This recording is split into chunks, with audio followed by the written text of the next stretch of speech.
समय की बात है।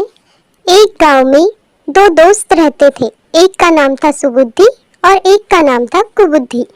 सुबुद्धि बहुत ही समझदार, होशियार, धार्मिक और सदाचारी था, लेकिन कुबुद्धि बहुत ही दुष्ट बुद्धि और दुराचारी था। उसने अपना सारा धन जुए और शराब में खर्च कर दिया और उसके बाद जब वह धनहीन हो गया तो वह सुबुद्धि के पास गया और उसने सुबुद्धि से कहा, हे मित्र, हम दोनों ही गरीब हैं, चलो क्यों ना हम कहीं धन कमाने के लिए चलते हैं। तब सुबुद्धि ने कहा, हाँ मित्र, चलो हम कहीं चलते हैं और धन कमाकर लाते हैं। इस प्रकार सुबुद्धि और कुबुद्धि दोनों मित्र धन कमाने के लिए यात्रा पर निकल गए। वे दोनों नए नए शहरों में जाते और वहाँ की जीवन शैली देखकर वहाँ के लोगों से मिलकर बहुत खुश होते, लेकिन वे दोनों ज्यादा धन नहीं कमा पाए क्योंकि वे दोनों ज्यादा समय तक किसी भी स्थान पर नहीं रुकते थे। फिर एक दिन दोनों मित्रों का भाग्य खुल गया। एक दिन वे जंगल से गुजर रहे थे, तभी उन्हें एक सोने का मटका मिला जिसमें सोने की 1000 मोहरें थी। दोनों मित्र खुशी से नाचने लगे। तभी सुबुद्धि ने कुबुद्धि से कहा, चलो मित्र, अब हम धनवान बन गए हैं। हमें ये जो सोने की मोहरें मिली है ये हमें धनी बनाने के लिए काफी है। अब हम इसका आधा आधा भाग बांट लेते हैं।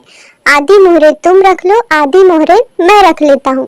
और अब हम वापस गांव चलते हैं क्योंकि अब कहीं भी जाना व्यर्थ होगा।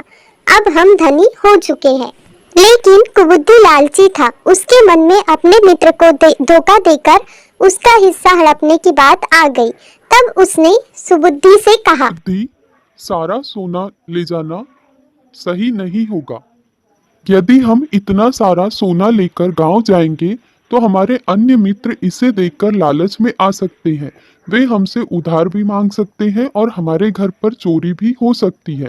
तो क्यों ना अभी हम सिर्फ 100 मुद्राएं लेकर ही जाएं और बाकी यहीं पर रख देते हैं। जब भी हमें जरूरत होगी तब हम आकर यहाँ से ले जाएंगे। सुबुद्धि ने कुबुद्धि की इस बात को मान लिया और उन दोनों ने बाकी धन को एक पेड़ के नीचे छिपाकर 100 स्वर्ण मुद्राएं लेकर अपने गांव वापस लौट गए।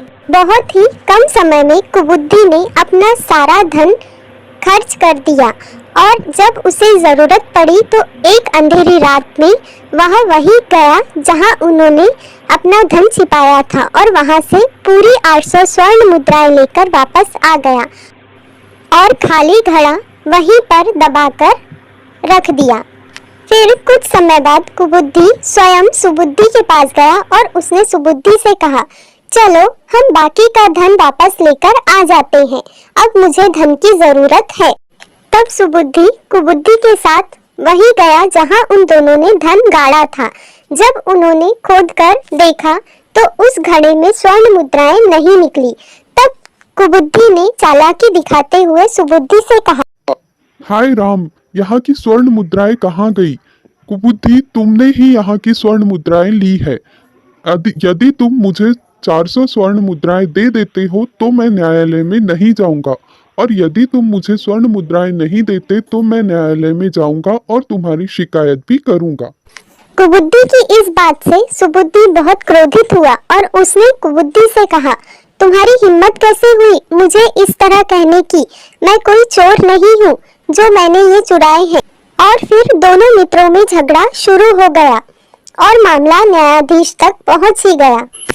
जब न्यायाधीश के सामने यह सारी बात बताई गई तो न्यायाधीश को भी समझ नहीं आ रहा था कि वे कैसे फैसला ले, क्योंकि इसका कोई भी साक्षी नहीं था। तब कुबुद्धि ने न्यायाधीश से कहा, मेरे पास एक गवाह है, वन देवी। यदि हम जंगल में जाएंगे और उनसे पूछेंगे कि हम में से सोना किसने चुराया है तो वे जरूर बताएंगी कि हम में से चोर कौन है। न्यायाधीश भी कुबुद्धि की यह बात मान गए और अगले दिन वे वन देवी के पास जाएंगे। उन्होंने ऐसा कहा। तब कुबुद्धि अपने घर गया और उसने अपने पिता से कहा कि आपको मेरी मदद करनी होगी। आप बरगद के वृक्ष के ओट में छिप जाइएगा और जब न्यायाधीश पूछे कि चोरी किसने की है तो आप कहिएगा सुबुद्धि ने।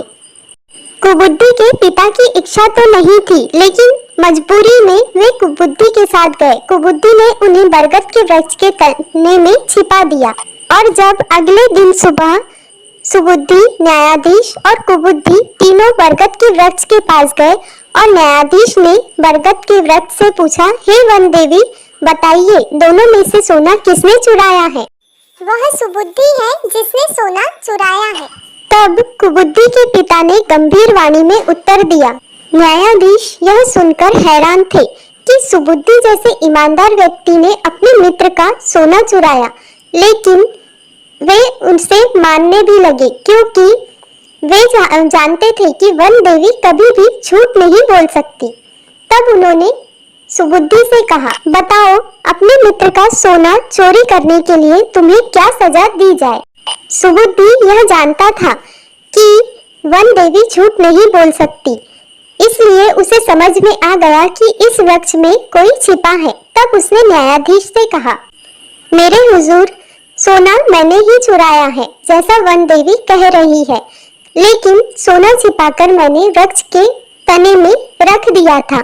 लेकिन जब मैं वहां से निकल रहा था तो मैंने वहां पर एक विशालकाय सांप को घुसते देखा था, जिसके डर की वजह से मैं वहां से सोना नहीं निकाल पाया हूँ। आप यदि मुझे आज्ञा दें तो मैं इस पेड़ में आग लगाकर उस सांप को बाहर निकाल देता हूँ और सोना भी मिल जाएगा, फिर आप मुझे सजा दे दीजिएगा। न्यायाधीश को सुबुद्धि की प्रार्थना ठुकराने का कोई भी कारण नहीं देखा, तो उन्होंने सुबुद्धि को आदेश दे दिया। न्यायाधीश की आज्ञा पाकर बुद्धि ने वृक्ष में आग लगा दी। अब कुबुद्धि डरने लगा क्योंकि वह जानता था कि वृक्ष के तने में उसके पिता छिपे हुए हैं, लेकिन न्यायाधीश के डर की वजह से वह कुछ कह नहीं पा रहा था। शीघ्र ही सूखी पत्तियां जलने लगी और पेड़ के तने में भी आग लग गई। जैसे ही आग लगी, कुबुद्धि के पिता अपने आप को बचाने के लिए पेड़ के तने से बाहर भाग आए। सुबुद्धि और न्यायाधीश यह देख रहे थे। जैसे ही न्यायाधीश ने कुबुद्धि के पिता को तने से बाहर आते देखा तो वे सारा माजरा समझ गए कि यह सब कुबुद्धि की योजना है। तब उन्होंने सुबुद्धि को 800 स्वर्ण मुद्राएं देने का आदेश दिया और उसे कारागार में बंद करवा दिया। तो बताइए, इस कहानी से हमें क्या शिक्षा मिलती है? इस कहानी से हमें यह शिक्षा मिलती है कि हमें कभी भी लालच नहीं करना चाहिए। मात्रा लगती है, ऐसे मूल्य जिनके मान